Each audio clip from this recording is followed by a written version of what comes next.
Hello बच्चों, इस chart paper के माध्यम से आप लोगों को कोनों के प्रकार के बारे में बताने जा रहा हूँ कि कोन कितने तरह के होते हैं, कोन कितने प्रकार के होते हैं। तो आपका कोनों के प्रकार को इस चार्ट पेपर के माध्यम से इस चार्ट पेपर में सभी कोनों को बना के मैं बता रहा हूँ कि सबसे पहले जो आपका पहला फिगर जो है वो न्यून कोण है। और न्यून कोण कब कहते हैं? जब दो रेखाओं के बीच एंगल 0 डिग्री से 90 डिग्री के बीच में जब बनता है तो उसे हम न्यून कोण कहते हैं। वैसा कोण जो 0 डिग्री से 90 डिग्री के बीच बना हो, मीन्स 0 डिग्री से 90 डिग्री के बीच बने कोण को न्यून कोण कहा जाता है। उसके बाद आता है सेकंड नंबर समकोण। समकोण मीन्स जिसका मेजर होगा 90 डिग्री, समकोण का मान होता है 90 डिग्री। तो वैसा कोण जिसका मान 90 डिग्री हो उससे समकोण कहते हैं। उसके बाद है तीसरा नंबर अधिक कोण। अधिक कोण मीन्स जिसका मान जो है मेज़रमेंट होगा, जिसका मेज़र होगा 90 डिग्री से लेकर 180 डिग्री के बीच में, मीन्स 90 डिग्री से ऊपर और 180 डिग्री के नीचे आपका कहलाता है अधिक कोण। उसके बाद आपका आता है रिजु कोण। ये फोर्थ नंबर है आपका रिजु कोण। और रिजु कोण का मतलब हो गया स्ट्रेट एंगल जिसका मान होता है 180 डिग्री। वैसा कोण जो 180 डिग्री का एंगल बनाए, मतलब 180 डिग्री जिसका मान हो उसे रिजु कोण कहते हैं। उसके बाद आता है प्रतिवर्ती कोण। वैसा कोण जो 180 डिग्री और 360 डिग्री के बीच का बना हो, मीन्स 180 डिग्री से ऊपर और 160 डिग्री से नीचे का बना कोण प्रतिवर्ती कोण कहलाता है।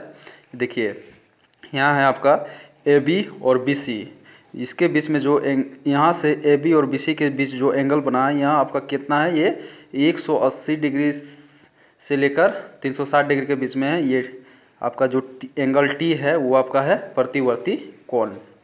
उसके बाद कोण युग्म में आता है आसन कोण। जैसे दो रेखाओं के बीच अगर कोई एक रेखा उसको अगर बाइसेक्ट करती है तो उसके बीच बने एंगल को आप क्या बोलते हैं? आसन कोण बोल रहे हैं। तो देखिए जिसका जो क्या बोलते हैं, जिसका शीर्ष समान हो ना, वैसा कोण जिसका शीर्ष समान हो उसे आप आसन कोण कहते हैं। उसके बाद है कोण का रैखिक युग्म। वैसा कोण जिसका वैसा कोण युग्म, कोणों का वैसा युग्म जिसमें दोनों का मान 180 डिग्री के बराबर हो उसे कोणों का रैखिक युग्म कहते हैं। उसके बाद है आपका शीर्षाभिमुख कोण। शीर्षाभिमुख कोण जिसका मान, मतलब ये वर्टिकली ऑपोजिट एंगल बोलते हैं। मतलब दो रेखाएं अगर एक दूसरे को इंटरसेक्ट करती है, बाइसेक्ट करती है ना, तिरछी काटती है, तो दोनों के अपोजिट साइड के जो एंगल होते हैं वो क्या होते हैं? आपस में इक्वल होते हैं। जैसे ये एंगल और ये एंगल, ये एंगल और ये एंगल इक्वल है, फिर ये एंगल और ये एंगल इक्वल है। और इस चार्ट पेपर में आपको दिख रहा है चतुर्भुज के प्रकार। तो देखिए चतुर्भुज के प्रकार में क्या क्या हम बनाए हैं। समलंब है, समांतर चतुर्भुज है, आयत है, समचतुर्भुज है, वर्ग है और पतंग है। तो इतने ये क्या हैं? सभी चतुर्भुज के प्रकार हैं। पहला जो चतुर्भुज है उसमें क्या होता है? दोनों की समांतर भुजाएं क्या होती है? आप दोनों की समांतर भुजाओं के बीच की भुजाएं क्या होती है? आपस में बराबर होती है। आपका AD और BC दोनों बराबर है और ये CD और AB दोनों क्या है? समांतर है। तो इसको आप बोलते हैं समलंब। यहाँ से ये क्या है? दोनों समान है। अगर इस पर अगर हम आप यहाँ से आप लंब गिराएंगे तो क्या होंगे? ये इक्वल होंगे और ये भी क्या है? दोनों भुजाएं इक्वल है। तो ये क्या कहलाया? समलंब। उसके बाद दूसरा है समांतर चतुर्भुज। दोनों आमने सामने की भुजाएं अगर समांतर हो तो उसे समांतर चतुर्भुज कहते हैं। उसके बाद आयत किसे कहते हैं? आयत भी एक चतुर्भुज ही है। तो वैसा चतुर्भुज जिसके दोनों आमने सामने की भुजाएं समांतर हो, और मतलब क्या हो? दोनों इक्वल हो। आमने सामने की भुजाएं दोनों आपस में बराबर हो। जैसे ये PO और MN आपका क्या है? दोनों आपस में बराबर है। फिर इधर से PMP और एन ओ दोनों आपस में बराबर है और एक एंगल इसमें क्या होना चाहिए, आयत में एक 90 डिग्री होना चाहिए। उसके बाद है आपका समचतुर्भुज। समचतुर्भुज में क्या होता है, सब भुजाएं आपस में बराबर होती हैं, लेकिन ये क्या है, इसमें कोई भी एंगल 90 डिग्री का नहीं होता है। तो ये हो गया आपका समचतुर्भुज, इसमें कोई भी समकोण नहीं होता है, तो ये हो गया समचतुर्भुज। ये एक वर्ग के जैसा ही, बट ये समचतुर्भुज नहीं है। उसके बाद है आपका वर्ग। वर्ग में जानते हैं आपका क्या होते हैं, वर्ग की चारों भुजाएं आपस में बराबर होती है, चारों भुजाएं वर्ग की बराबर होती हैं। उसके बाद है ये पतंग। पतंग में क्या होता है, दोनों ये देखिए, दोनों नीचे की भुजाएं आपस में बराबर हैं, दोनों ऊपर की भुजाएं आपस में बराबर हैं, तो ये आपका बन रहा है पतंग। और ये दिख रहा है आपका त्रिभुज। और त्रिभुज कितने तरह के होते हैं, कितने प्रकार के हैं त्रिभुज, तो कोणों के आधार पे 3 प्रकार के हैं। पहला न्यून कोण त्रिभुज, दूसरा समकोण त्रिभुज, आपका ऊपर में जो दिख रहा है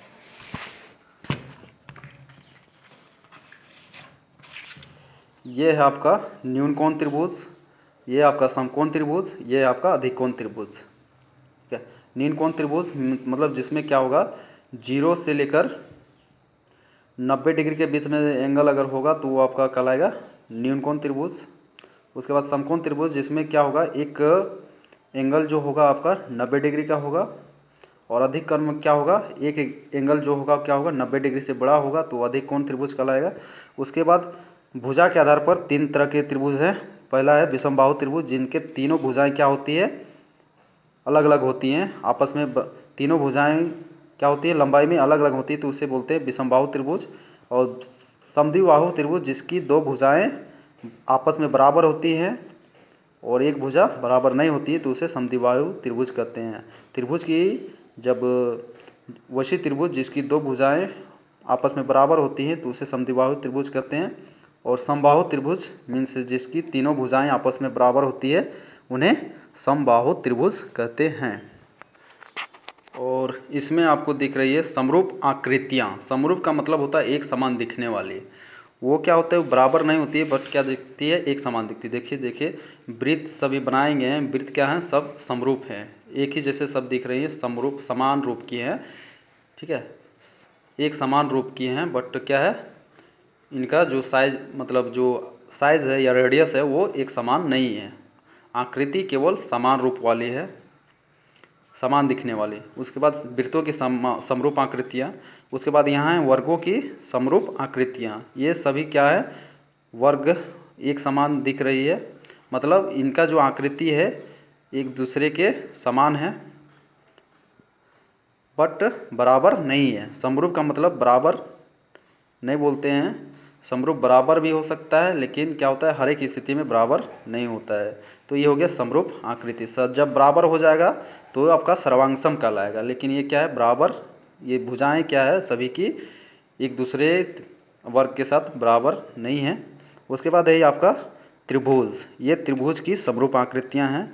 तो समरूप आकृति क्या होता है, यदि 2 ज्यामितीय वस्तुओं का आकार स्वरूप समान हो तो उन्हें समरूप कहा जाता है। समरूप आकृति यदि 2 ज्यामितीय वस्तुओं का आकार स्वरूप समान हो तो उन्हें समरूप कहा जाता है। और इस चार्ट पेपर में दिख रहा है आपका समांतर श्रेणी, जिसको आप बोलते हैं अर्थमेटिक प्रोग्रेशन। तो सबसे पहले आप समझिए कि समांतर श्रेणी होता क्या है। गणित में समांतर श्रेणी अथवा समांतर अनुक्रम संख्याओं का एक ऐसा अनुक्रम है जिसके 2 क्रमागत पदों का अंतर नियत होता है, मीन्स कांस्टेंट होता है। जैसे अनुक्रम 4, 7, 10, 13, 16 एक समांतर श्रेणी है जिसका सार्वंतर 3 है, मीन्स 7 और 4 के बीच में डिफरेंस कितना है, 3 का है। 10 में और 7 के बीच में डिफरेंस कितना है, 3 का है, इसलिए इसका कॉमन डिफरेंस जो होगा सार्वंतर वो कितना हो गया, 3 हो गया।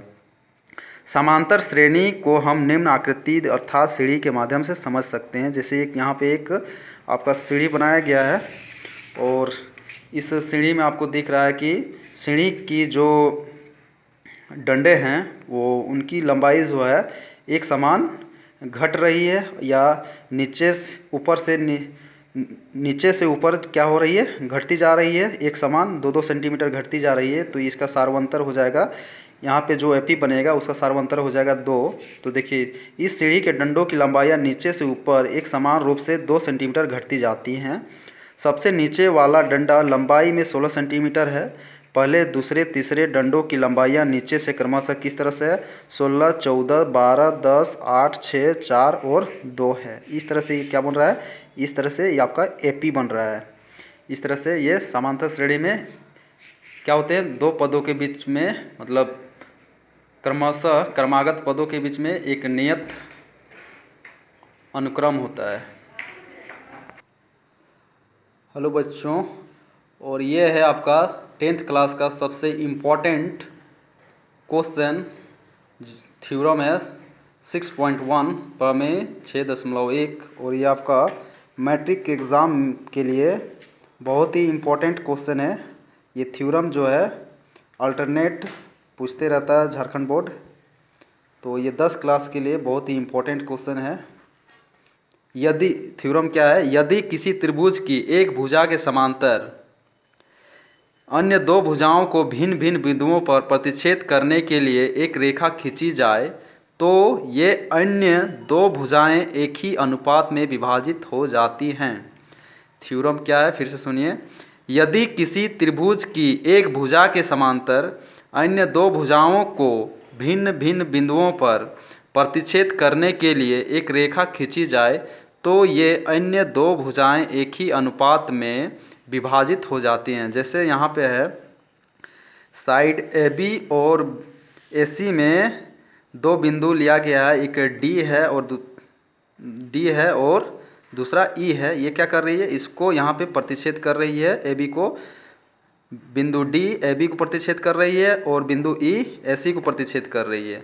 तो जब इस तरह से प्रतिच्छेद करती हैं तो क्या होती है, ये भुजा जो यहाँ से जो डी ई का जो फॉर्मेशन हो रहा है वो क्या हो रहा है, तीसरी भुजा का समानुपात, मतलब क्या बोलते हैं, समांतर हो जाती है और ये दोनों भुजाओं को ये समान अनुपात में डिवाइड भी करती है, समान अनुपात में विभाजित करती हैं। तो इसी को आपको प्रूफ करके बताना है, उसका प्रमाण देना है कि कैसे ये विभाजित होती हैं। ठीक है, तो इसके लिए सबसे पहले एक त्रिभुज आपने बनाया है ए बी सी।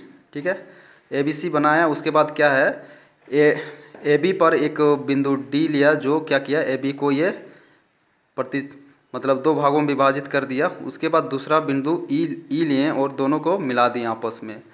तब क्या हुआ, ये जो डी और ई है, ए बी और ए सी को ये एक ही अनुपात में विभाजित कर देती हैं। तब इसको प्रूफ करना है कि कैसे ये विभाजित करती हैं। तो इसके लिए सबसे पहले है प्रमाण। यहाँ हमें एक त्रिभुज ए बी सी दिया है, एक त्रिभुज ए बी सी है जिसमें बी सी के समांतर खींची गई एक रेखा अन्य दो भुजाओं ए बी और ए सी को क्रमशः डी और ई पर काटती हैं।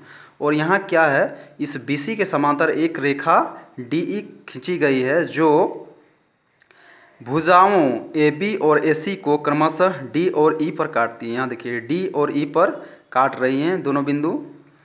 तब हमें सिद्ध करना है कि ए डी बटा डी बी बराबर ए ई बटा ई सी होता है। ये चीज़ हमें प्रूफ करना है। बोला जा रहा है कि जब दो भुजाओं के विभिन्न बिंदु पर जो दो बिंदु लिया जाता है प्रतिच्छेद करने वाला, तो क्या करता है, वो समान अनुपात में विभाजित हो जाता है। तो इसी को प्रूफ करना है। प्रूफ क्या करना है, ए डी बटा डी बी बराबर ए ई बटा ई सी, ये चीज़ प्रूफ करना है। तब हम क्या करते हैं, अब माना कि सी और डी बी तथा ई को मिलाएं, मतलब यहाँ पे सी और डी को मिला दिए, यहाँ से सी और डी मिला दिए, यहाँ से बी और ई मिला दिए। ओके, फिर क्या करते हैं, फिर डी एम परपेंडिकुलर ए सी, यहाँ से ये जो डी एम परपेंडिकुलर किस पे है, ये ए सी पर है। फिर यहाँ से E N perpendicular A B है, ए बी पे परपेंडिकुलर ई एन है ना। इस तरह से खींच दिए। तब क्या होता है, तब area of triangle A D E, area of triangle A D E, यहाँ से ये ए डी ई, ये ट्रायंगल बराबर कितना होगा, 1/2 A D into E N. 1/2 ये आपका है ए डी ये आपका हो गया आधार, और ऊंचाई क्या हो गया आपका, इधर से हो गया ई एन। इसके लिए ऊंचाई जो हो गया ई एन हो गया, और आधार हो गया ए डी। ए डी ई के लिए ये आपका आधार हो गया, ये ऊंचाई हो गया। तो ये त्रिभुज का क्षेत्रफल हो गया area of triangle A D equal to 1/2 A D into E N. Similarly उसी तरह से क्या होगा, area of triangle B D E, यहाँ से क्या हो जाएगा, ये बी डी और ई, इसके लिए भी जो हाइट होगा क्या होगा, ई एन ही होगा। तब क्या हो जाएगा, और बेस हो जाएगा आपका डी बी। तो अब एरिया ऑफ ट्रेंगल हो जाएगा आपका यहाँ पे area of triangle B D E equal to 1/2 D B into E N.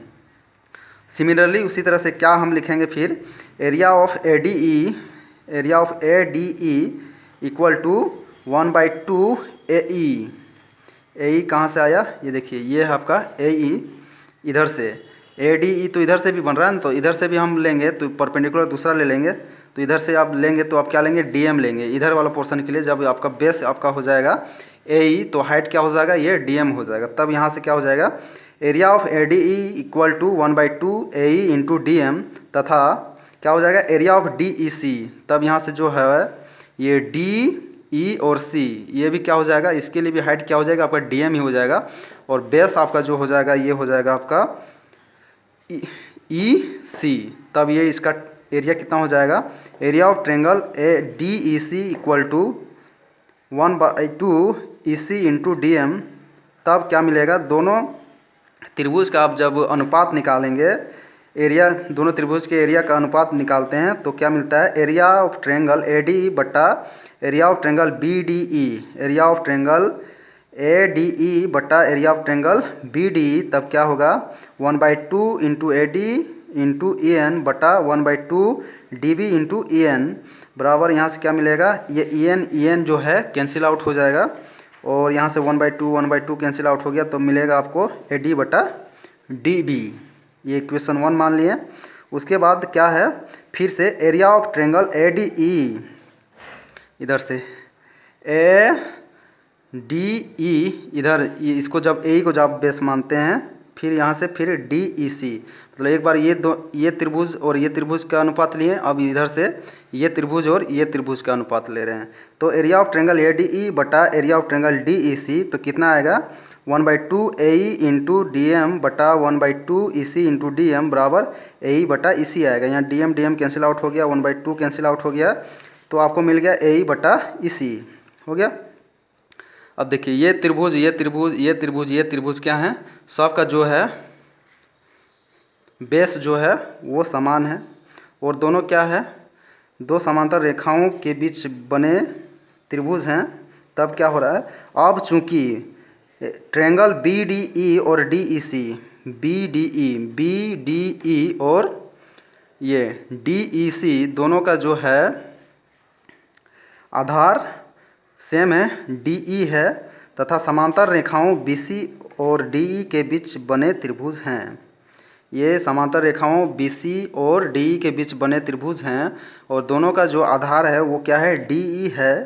तब आप 9th क्लास में पढ़ चुके हैं कि एक ही आधार और दो समांतर रेखाओं के बीच बने त्रिभुजों के क्षेत्रफल आपस में बराबर होते हैं। इसीलिए अब चूंकि ट्रायंगल बी डी ई और ट्रायंगल डी ई सी एक ही आधार डी ई, एक ही आधार डी ई सी, यहाँ से जो है बी डी ई और ये डी ई सी दोनों का आधार डी ई सेम है, और दोनों समांतर रेखाओं बी सी और डी ई के बीच बने त्रिभुज हैं। इसलिए दोनों त्रिभुज का जो क्षेत्रफल होगा आपस में बराबर होगा।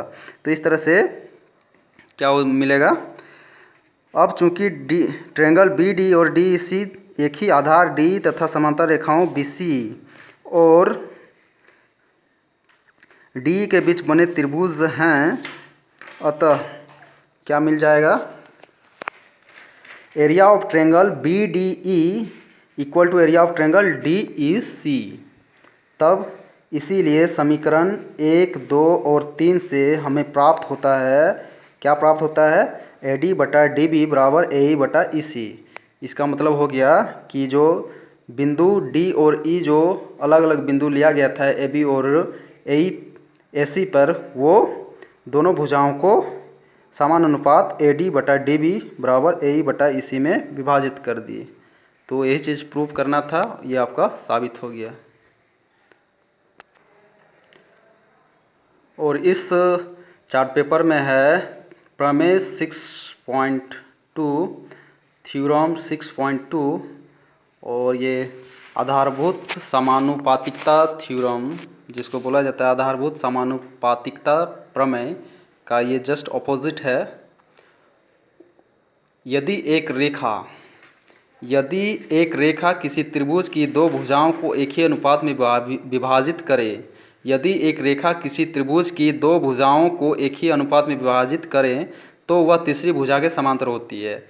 आप अभी इससे पहले आधारभूत समानुपातिकता प्रमेय मीन्स प्रमेय 6.1 को आपने साबित किया, और उसमें बोला गया कि अगर एक त्रिभुज है तो त्रिभुज के दो भुजाओं पर दो विभिन्न बिंदु, जो विभिन्न क्या बोल रहे हैं, दो विभिन्न बिंदु इस तरह लिया गया कि दोनों क्या करती हैं, उस त्रिभुज के दोनों भुजाओं को समान अनुपात में विभाजित करती हैं, एक ही अनुपात में विभाजित करती हैं, तो क्या होती है, वो तीसरी भुजा के समांतर भी होती है वो, और क्या होता है, वो समान अनुपात में विभाजित करती हैं। तो अब यहाँ आपका दिया गया है इस फिगर में या इस थ्योरम में कि जो है पहले से बता दिया गया है कि समान अनुपात में विभाजित करती हैं, है ना। यदि एक रेखा किसी त्रिभुज की दो भुजाओं को एक ही अनुपात में विभाजित करती है, मतलब यहाँ जो एक रेखा है वो तीसरी क्या करना है, वो क्या कर रही है, समान अनुपात में विभाजित कर रही है दोनों भुजाओं को,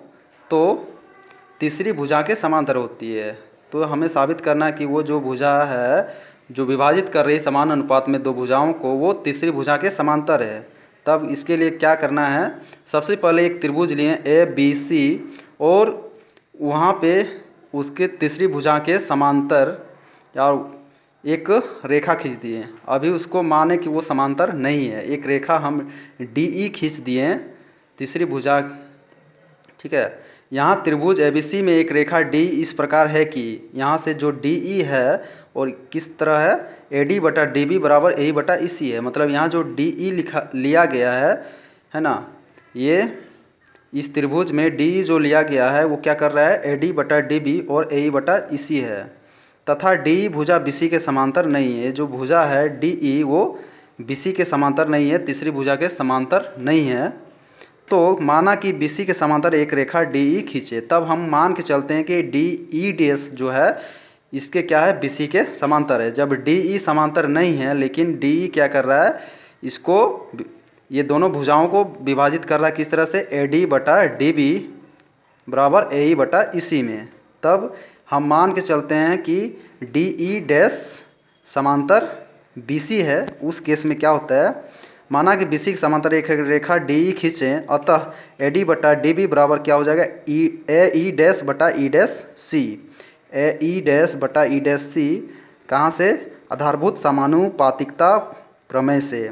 तो ये आपका समानुपातिकता प्रमेय से ये आप जानते हैं कि क्या बोलते हैं, तीसरी भुजा के जो समांतर होती है, तो समांतर होने के कारण क्या होता है, वो समानुपात में विभाजित भी करता है। तब इसीलिए कितना हो जाएगा, AE बटा EC, AE बटा EC बराबर हो जाएगा AE डैश बटा E डैश C। ये इक्वेशन 2 मान लिए, उसको इक्वेशन 1। तब फिर क्या किए, समीकरण 2 में दोनों तरफ एक जोड़ने पर AE बटा EC जोड़ 1 हो जाएगा, और यहाँ से हो जाएगा AE डैश बटा E डैश C प्लस 1।